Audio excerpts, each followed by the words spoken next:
ನೋಡಿ ಇತ್ತೀಚೆಗೆ ಬರ್ತಾ ಇರೋದೇನು ಅಂದರೆ ಜಿಪ್ ಬಾಂಬ್ ಅಂತ.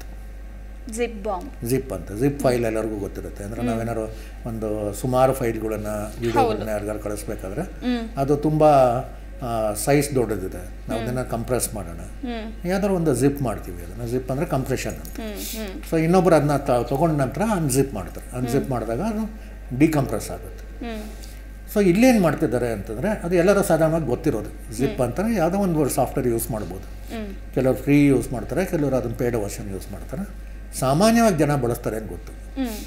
ಅದಕ್ಕೆ ಇವ್ರೇನು ಮಾಡಿದ್ದಾರೆ, ಸೈಬರ್ ಅಪರಾಧಿಗಳು ಜಿಪ್ ಬಾಂಬ್ ಅಂತ ಮಾಡಿದ್ದಾರೆ. ಅಂದರೆ ಈ ಜಿಪ್ ಬಾಂಬ್ ಏನಿರುತ್ತೆ ಅಂದರೆ ತುಂಬ ಚಿಕ್ಕದಾಗಿ ಕಾಣಿಸುತ್ತೆ, ಏನೋ ಒಂದು MB ಕೂಡ ಇರಲ್ಲ.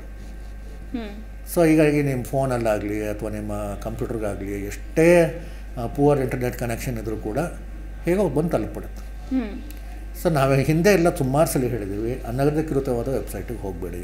ಹೌದು, ಯಾವುದೋ ಉಚಿತ ಅಂತ ಯಾವುದೋ ಗೊತ್ತಿಲ್ಲದೆ ಇರೋ ಗೇಮ್ಸನ್ನು, ಗೊತ್ತಿಲ್ಲದೆ ಇರೋ ಸಾಫ್ಟ್ವೇರನ್ನು ಅಥವಾ ಗೊತ್ತಿಲ್ಲದೆ ಇರೋ ವಿಡಿಯೋನ ಇವನ್ನೆಲ್ಲ ಯಾವುದೋ ಡೌನ್ಲೋಡ್ ಮಾಡ್ಕೋಬೇಡಿ. ಇದರಲ್ಲೆಲ್ಲ ಈ ಜಿಪ್ ಫಾರ್ಮ್ಗಳು ಇರುತ್ತೆ. ಅದು ತುಂಬ ಚಿಕ್ಕದಿರುತ್ತೆ. ನಾವು 1 MB ಇದ್ದಿರೋ ತುಂಬ ಜಾಸ್ತಿನೇ, ಅದಕ್ಕಿಂತ ಅರ್ಧ ಭಾಗ ಕಾಲು ಭಾಗನೂ ಇರಲ್ಲ. ಕೆಲವೊಂದು ಗೊತ್ತೇ ಆಗಲ್ಲ ಅದು ಬಂದಿದೆ ಅಂತ. ಅದು ನಾವು ಡೌನ್ಲೋಡ್ ಮಾಡ್ತಿರೋ ಟೈಮಲ್ಲಿ ಅದು ಬಂದು ಕೂತ್ಕೊಂಡ್ಬಿಡುತ್ತೆ. ಸೊ ನಾವೇನೋ ಡೌನ್ಲೋಡ್ ಮಾಡ್ಕೊಂಡ್ವಿ, ಉದಾಹರಣೆಗೆ ಯಾವುದೋ ಗೇಮ್ಸ್ ಡೌನ್ಲೋಡ್ ಮಾಡ್ಕೊಂಡ್ವಿ, ಆ ಗೇಮ್ಸ್ ಇನ್ಸ್ಟಾಲ್ ಮಾಡ್ತೀವಲ್ಲ, ಇನ್ಸ್ಟಾಲ್ ಮಾಡಿದಾಗ ಇದು ಕೂಡ ಅನ್ಜಿಪ್ ಆಗುತ್ತೆ. ಅನ್ಜಿಪ್ ಆದರೆ ಇದು ಒಂದು ರೀತಿ. ಇದು ನೋಡಿ ಬಂದಾಗ ಚಿಕ್ಕದಾಗಿರುತ್ತೆ. ಅನ್ಜಿಪ್ ಮಾಡಿದ ತಕ್ಷಣ ಅದು ಸುಮಾರು 1000 ಪಾಲು 10,000 ಪಾಲದಷ್ಟು ದೊಡ್ಡದಾಗ್ಬಿಡುತ್ತೆ. ಅದೇ ಜಂಕೆ, ಬೇರೆ ಏನೂ ಇಲ್ಲ ಅದರಲ್ಲಿ. ಮೇನ್ ಉದ್ದೇಶ ಏನು ಅಂದರೆ ನಿಮ್ಮ ಕಂಪ್ಯೂಟರ್ನಲ್ಲಿ ಅಥವಾ ನಿಮ್ಮ ಸರ್ವರ್ನಲ್ಲಿ ಅಥವಾ ನಿಮ್ಮ ಫೋನ್ನಲ್ಲಿ ಏನು ಮೆಮೊರಿ ಇದೆಯಲ್ಲ ಅಥವಾ CPU ಇದೆಯಲ್ಲ, ಎಲ್ಲವೂ ಇದೇ ಬಳಸ್ಕೊಂಡ್ಬಿಡುತ್ತೆ.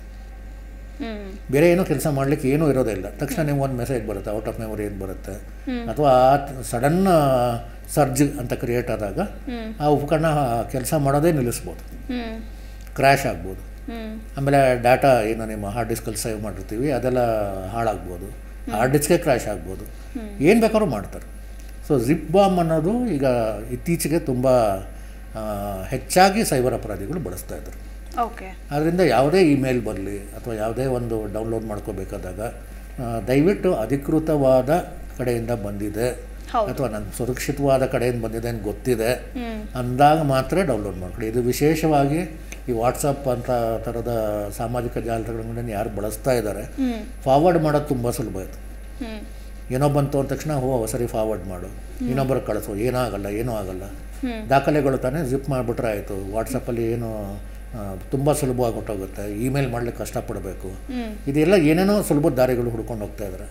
ಈ ಸುಲಭದ ದಾರಿಗಳಲ್ಲಿ ಸ್ವಲ್ಪ ಎಚ್ಚರಿಕೆ ವಹಿಸಿ.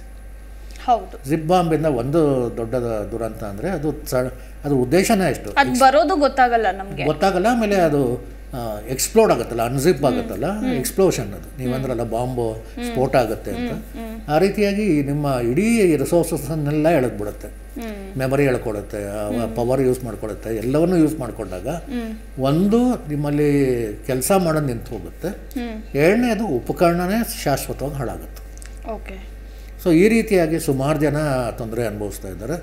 ಸೊ ಜಿಪ್ ಫೈಲ್ಸ್ ಯಾವುದೇ ಒಂದು ಅನಧಿಕೃತವಾದ ರೀತಿಯಲ್ಲಿ ಬಂದಿದೆ ಅಥವಾ ಈ ಉಚಿತ ಅನ್ನೋದು ಬರೋದ್ರ ಬಗ್ಗೆ ಸ್ವಲ್ಪ ಎಚ್ಚರಿಕೆ ವಹಿಸಿ. ನೀವು ಅದಕ್ಕೆ ಒಂದು ದಾಳಿಗೆ ಗುರಿಯಾಗಬೇಡಿ. ಇದು ಮೊದಲನೇದು. ಪ್ರತಿಕ್ಷಣದ ಸುದ್ದಿಗಾಗಿ Zee Kannada news app download ಮಾಡಿ. Live TV, latest updates, entertainment, lifestyle, technology ಸುದ್ದಿ ನಿಮ್ಮ ಅಂಗೈಯಲ್ಲಿ.